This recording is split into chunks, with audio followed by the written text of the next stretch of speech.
ఆ కలువ రేకుల తోట కాంత ఒకటున్నది గటగంటు తిరుగురావోరి ఓం నమ శివాయ సిద్ధమైన పదవి ఓంకారమేదిరావోరి అయ్యో తాత దాయాని తత్వములు దానిరిగి తలుపు తీసుకు చూడువోరి ఆ తిరతీయటగాడొకడు దేవాలయములోన తీయటగానున్నాడు ఓరి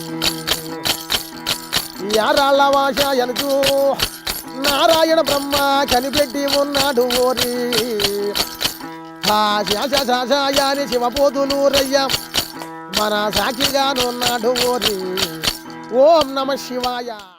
ధనుర్మాసం శ్రీ మహావిష్ణువుకు అత్యంత ప్రీతికరమైన మాసం ఇది. ధనుర్మాసం ప్రారంభమైంది మొదలు నెల రోజుల పాటు గ్రామీణ ప్రాంతాల్లో సంక్రాంతి పండుగ వాతావరణం కనిపిస్తుంది. అయితే ఎంతో ఆధ్యాత్మిక ప్రాముఖ్యత గల ఈ మాసంలో హరిలో రంగ హరి అంటూ అక్షయ పాత్రను శిరస్సున పెట్టుకుని హరిదాసులు ఇంటింటికి ఎందుకు తిరుగుతారు? అసలు హరిదాసులు అంటే ఎవరు అనే విషయాలను ఈ వీడియోలో తెలుసుకుందాం.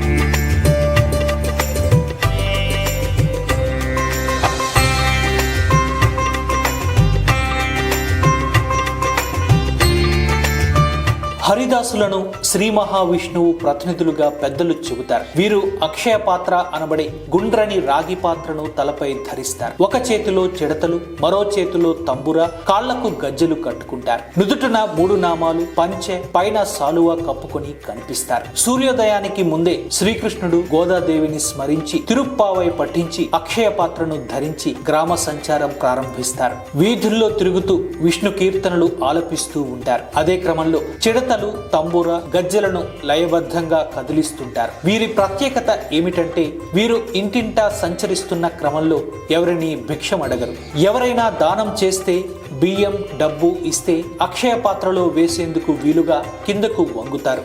గ్రామాల్లో, పల్లెల్లో ఇంటింటికి తిరిగే హరిదాసులు తమ స్వగృహానికి తిరిగి వెళ్లే వరకు హరినామ సంకీర్తన తప్ప మరేమీ మాట్లాడరు. వెనక్కి కూడా తిరిగి చూడరు. ఇంటిని దాటి ముందుకు వెళ్లారంటే వారి ప్రయాణం ముందుకే సాగుతుంది. అక్షయ పాత్రను ఎక్కడా దించరు. హరిదాసు తన ఇంటికి వెళ్ళాక అతని ఇల్లాలు హరిదాసు పాదాలు కడిగి అక్షయ పాత్రను దించుతుంది.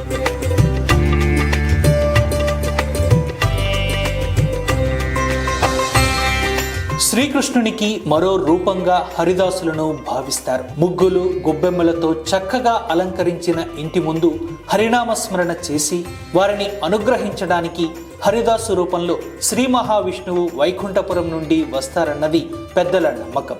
హరిదాసులు పేద, ధనిక తారతమ్య భేదం లేకుండా అందరి ఇంటికి వెళ్తారు. ఎవరి ఇంటి ముందు ఆగరు. శ్రీమద్రారమణ గోవిందో హరి అంటూ ఇంటి ముందు ముగ్గు చుట్టూ ఒక్కసారి తిరుగుతారు. హరిదాసు ఉత్తి చేతులతో వెళ్ళిపోతే ఆ ఇంటికి అరిష్టమంటారు పెద్దలు. అందుకే గ్రామాల్లో హరిదాసు వస్తున్నారు అంటే ఆ గృహ యజమానులు, పిల్లలు గుమ్మాల్లో ధాన్యంతో, బియ్యంతో, పళ్లతో సిద్ధంగా ఉంటారు. అక్షయ పాత్రలో బియ్యం పొయ్యడాన్ని శ్రీ మహావిష్ణువుకు కానుకగా బహుకరించినట్లుగా భక్తులు భావిస్తారు.